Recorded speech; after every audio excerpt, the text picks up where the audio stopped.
உத்தரப்பிரதேச மாநிலம் காசியாபாத் அருகே உள்ள மோர்டா கிராமத்தை சேர்ந்த ஜெயந்த் தியாகி. இவருக்கு எதிர்பாராத விதமாக சிறுநீரகம் மற்றும் கல்லீரல் ஆகிய 2 உறுப்புகளும் செயலிழந்ததால் அவரது உயிர் ஊசலாடி கொண்டிருந்தது. மருத்துவர்கள் உடனே உறுப்பு மாற்று அறுவை சிகிச்சை செய்ய வேண்டும் என அறிவுறுத்தியதால் குடும்பமே சோகத்தில் மூழ்கியது. இந்த இக்கட்டான சூழ்நிலையில் அவரது 2 மகள்களும் தந்தையை காப்பாற்ற முன்வந்தனர்.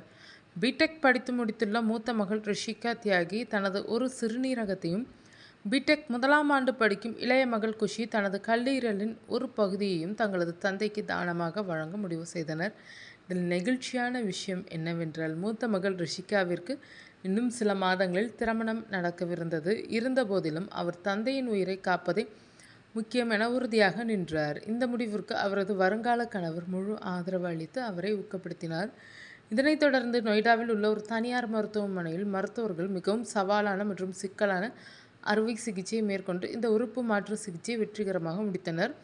தற்போது தந்தையும் அவரது 2 மகள்களும் நலமாக உள்ளனர். தந்தையர் தினத்திற்கு முன்னதாக தங்கள் உயிரையும் பொருட்படுத்தாமல் தந்தைக்கு மறுவாழ்வு அளித்த இந்த 2 மகள்களின் தியாகத்தையும் தைரியத்தையும் ஒட்டுமொத்த சமூகமும் பாராட்டி வருகிறது.